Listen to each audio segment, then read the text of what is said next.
Students, मैं आर्यन शाह आपके सामने, और आज का जो हमारा टॉपिक है वो क्यूब रूट है। सबसे पहले मैं आपको क्यूब रूट की डेफिनेशन की तरफ लेके चलता हूं, ठीक है। क्यूब रूट की definition, cube root,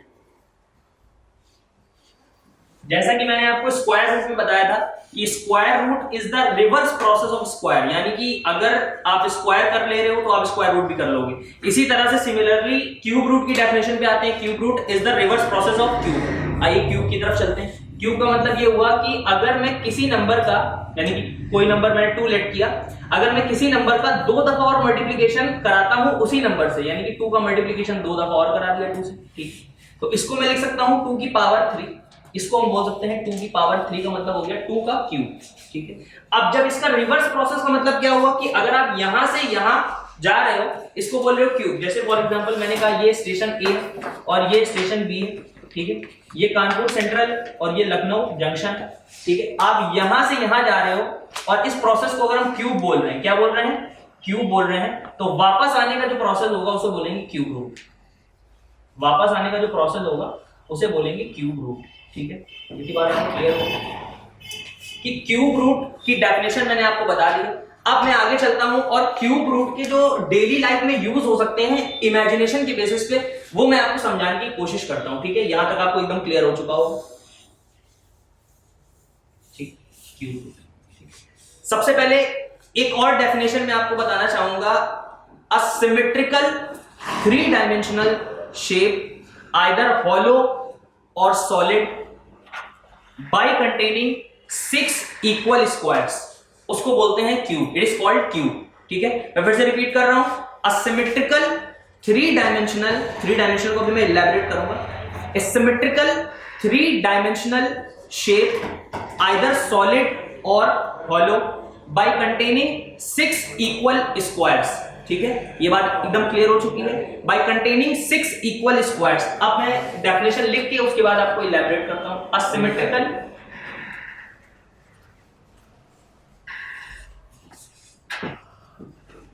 3 dimensional shape, 3 dimensional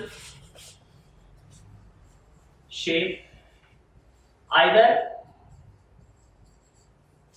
hollow, hollow का मतलब होता है खाली, आइदर हॉलो और सॉलिड बाय कंटेनिंग 6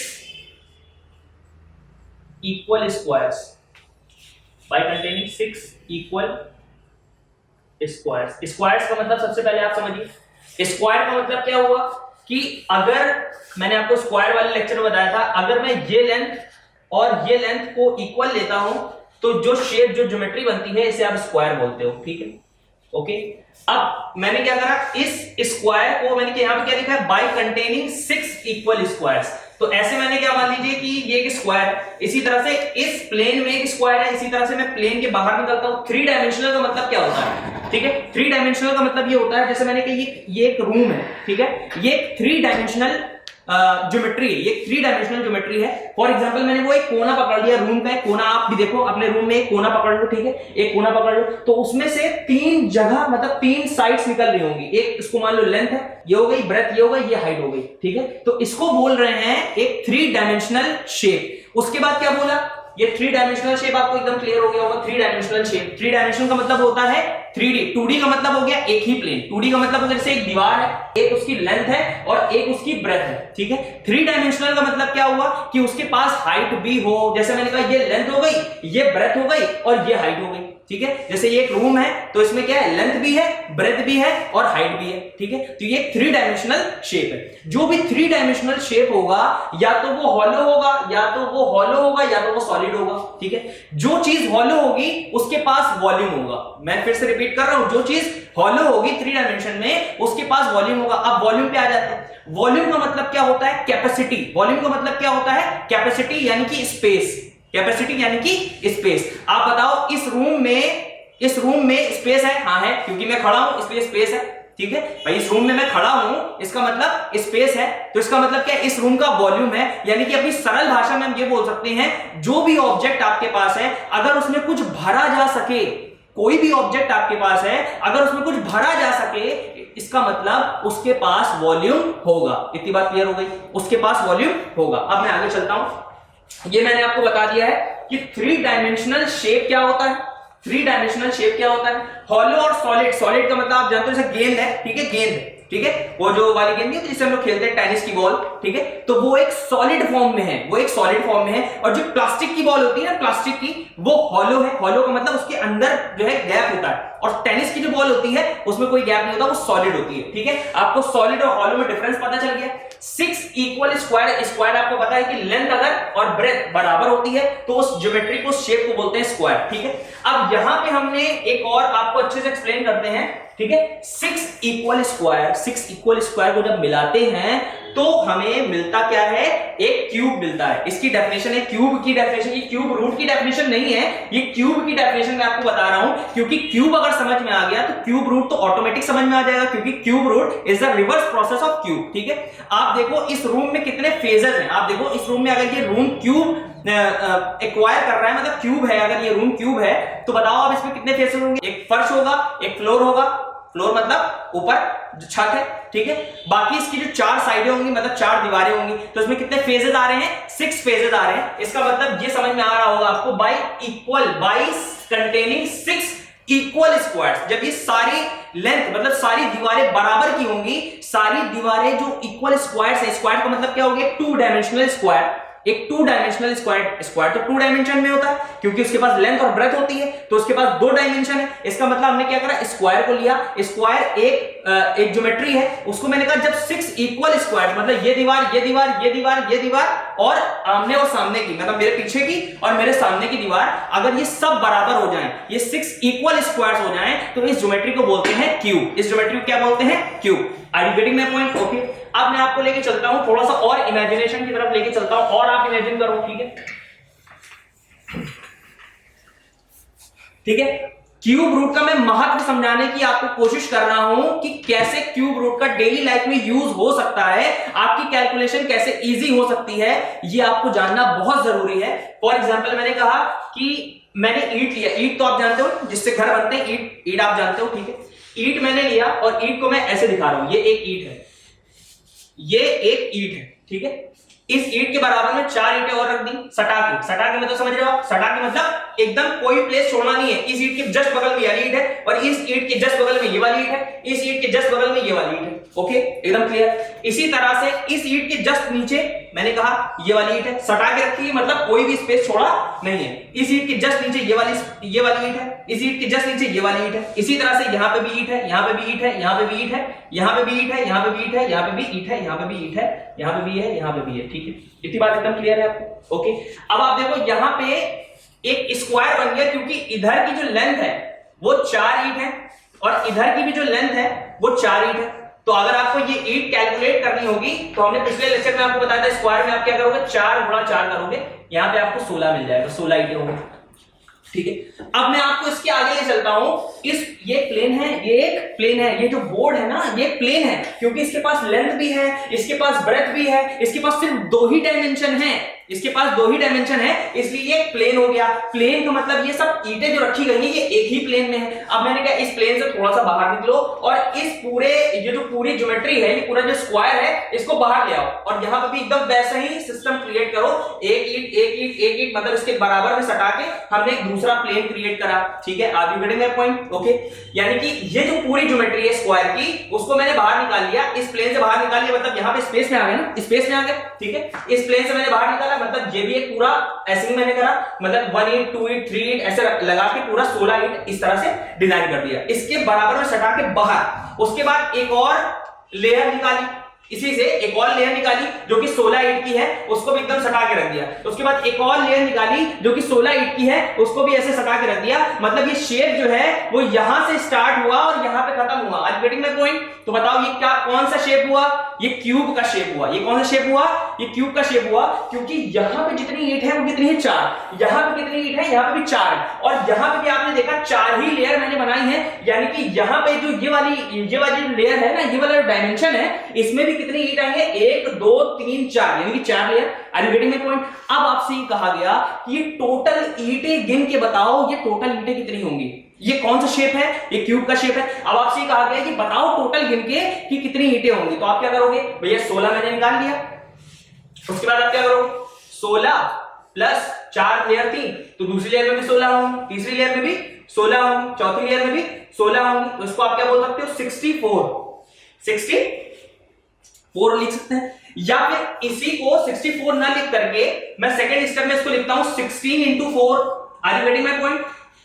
पर 4 लेयर थी तो हमने क्या करा, 16 एक लेयर में जितनी ईंट थी वो निकाल लिया, और बाकी इस डायमेंशन में, मतलब इस वाले में डायमेंशन में कितनी लेयर्स हैं, इतनी कितनी लेयर्स हैं, 4 लेयर्स हैं। तो आप क्या करोगे, 16 का मल्टीप्लिकेशन 4 से कराओगे तो भी 64 आ जाएगा, तो भी 64 आ जाएगा। अच्छा, मैं इसको और ऐसे ना लिख के एक काम करता हूं, इसको ऐसे लिख लेता हूं कि इसको लिख लिया 4 की पावर 2 इंटू 4 की पावर 1, ठीक है, 4 की पावर 1। एक्सपोनेंशियल फंक्शन की प्रॉपर्टी मैं आपको बता दूं कि अगर बेस सेम होता है और पावर डिफरेंट होती हैं, फिर से मैं बोल रहा हूं, एक्सपोनेंशियल फंक्शन की प्रॉपर्टी मैं आपको बता दूं, अगर बेस सेम होता है और पावर डिफरेंट होती है तो आप पावर को ऐड कर सकते हो, यानी कि इसको क्या लिख सकते हैं, 4 की पावर 3, यानी कि 2 + 1 ऐड कर दिया मैंने। तो बताओ क्या ये 4 का क्यूब है? हाँ, ये 4 का क्यूब है।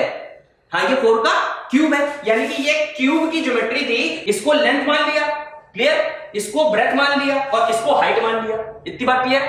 ओके। अब आप बताओ, 4 ये भी था, 4 ये भी है, तो मैंने क्या करा, 4 का 3 दफा मल्टीप्लिकेशन कराया तो 4 का क्यूब आ गया, 4 का क्यूब आ गया। इसका मतलब क्या है कि अगर 4 का क्यूब कर रूट कर देंगे, क्यूब रूट कर देंगे तो क्या मिलेगा आपको, 4 मिलेगा। इतनी बात क्लियर है? क्योंकि 4 का क्यूब ही तो हमें मिल रहा था भाई, 64 क्या है, 4 का क्यूब है। फिर से मैं अच्छे से एक्सप्लेन करता हूं, 4 का क्यूब कितना है, 64, यानी कि आप बताओ 64 का अगर हम क्यूब रूट बोलेंगे तो बताओ क्या आएगा, 4। आंसर कितना आएगा, 4। अब आपके पास क्वेश्चन यहां पे आता है, अभी तक आपको क्यूब समझ में आया है, अभी तक आपको क्यूब रूट समझ में नहीं आया, भाई क्यूब रूट का यूज कैसे हो सकता है डेली लाइफ में। तो अब मैं आपको बता रहा हूं, ये समझ में आ गया, ये पूरी ज्योमेट्री आपको समझ में आ गई। अच्छा, नेक्स्ट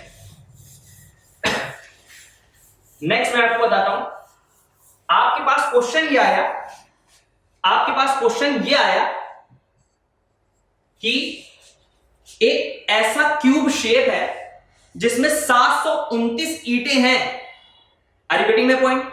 यानी कि बताओ, ऐसे भी रखी गई होंगी, ऐसे भी रखी गई होंगी, और इस लेयर को बाहर भी निकाला गया होगा, इस लेयर को, भाई जितनी भी इस लेयर में है ईंटें, उतनी लेयर बनाई गई होंगी, ऐसे भी बनाई गई होंगी। लेकिन ये इन्होंने मेंशन करा है कि ये क्यूब का शेप है, ये क्यूब का शेप है, और इसमें कितनी ईंटें हैं, 729 ईंटें हैं। तो हमसे कह रहा है कि बताओ कि लेंथ में, ब्रेथ में और हाइट में कितनी कितनी ईंटें रखी गई होंगी। ठीक है, तो आपको कुछ नहीं करना है, आप क्या करोगे, इस पे क्यूब रूट निकाल लोगे। और क्यूब रूट निकालने का जो बेसिक तरीका है, जो आपने 5, 6, 7 में पढ़ा है, वो ये है कि 729 को सबसे पहले हम लोग फैक्टर करते थे।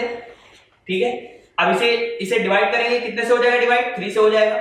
ठीक है, 3 2 जा 6, 3 4 जा 12, 3 3 जा 9, फिर से करते हैं, 3 से हो जाएगा, 3 8 जा 24, 3 1 जा 3, फिर से हो जाएगा 3 से, 3 2 जा 6, 3 7 जा 21। ओके, फिर से करते हैं 3 से, 3 9 जा 27, फिर से करते हैं 3 से, 3 3 जा, और फिर से करते हैं 3 से, तो 3 1 जा 3 हो जाएगा। ठीक है, तो आप बताओ इसमें क्या करना होता था, इसमें ये करना होता था कि अभी हम लोग स्क्वायर रूट में क्या करते थे, स्क्वायर रूट में करते थे कि अगर हमें कोई एक पेयर मिल जाए, जैसे ये 3 3 का एक पेयर मिल जाए तो एक 3 बाहर आता था। क्यूब रूट में क्या करना है, 3 बंदे अगर साथ में हैं, 3 बंदे अगर दिख रहे हैं तो वहां से एक को निकाल लेना है। फॉर एग्जांपल मैंने इसको ऐसे लिखा ऐसे लिखा मैंने, आप बताओ 3 3 का पेयर बनाना है, मतलब 3 गुणे 3, एक तो ये बन गया, फिर आगे 3 गुणे 3, बताओ इसमें 6 3 तो थे, इसमें कितने 3 है, 1 2 3 4 5 6 हैं, उनको मैंने ऐसे लिख दिया, यानी कि 3 3 का पेयर, यानी कि जो 3 का पेयर होगा वो एक 3 देगा। तो बताओ अब आंसर कितना आएगा, यहां से 3 आया और यहां से भी 3 आया, तो आंसर कितना आएगा 9। यानी कि हमें पता चल चुका है कि लेंथ में भी 9 ईंटें लगी हैं, ब्रेथ में भी 9 ईंटें लगी हैं, और ऐसी 9 लेयर आप जो दे रहे हो ज्योमेट्री 729 ईंटों में, ऐसी 9 लेयर भी आपने बनाई होंगी, तभी वो एक क्यूब शेप बनेगा। ठीक है, तो आपको पता चल चुका है कि लेंथ में कितनी ईंटें होंगी, 9, ब्रेथ में भी कितनी होंगी, 9, और हाइट में भी कितनी होंगी, 9। Are you getting the point? आपको एकदम क्लियर हो चुका है ज्योमेट्री में कि क्यूब शेप कैसे होता है और उसका क्या क्या यूज हो सकता है। डेली लाइफ में मैंने आपको बता दिया क्यूब रूट का कितना बड़ा यूज है। ठीक है, कोई बड़ा सा संख्या आपको दे दिया जाएगा और शेप बता दिया है क्यूब का है, तो आप कैसे लेंथ निकालोगे, तो आप ऐसे लेंथ निकाल सकते हो, जिसका फिजिक्स में बहुत यूज होता है क्यूब रूट का। लेकिन अब यहां पे सवाल ये उठता है, सर ये 729 का तो हमने निकाल लिया, इसमें बहुत टाइम किल होता है। मुझे ही पता है बेटा बहुत टाइम किल होता है, इसीलिए तो मैं आपको ट्रिक देने वाला हूं कि इसमें बहुत बड़ा से बड़ा नंबर हो चाहे छोटे से छोटा नंबर हो, आप सिर्फ 2 सेकंड में क्यूब रूट निकालने की एक ऐसी ट्रिक मैं आपको देने वाला हूं जिसमें आप सिर्फ 2 सेकंड में क्यूब रूट निकाल सकते हो।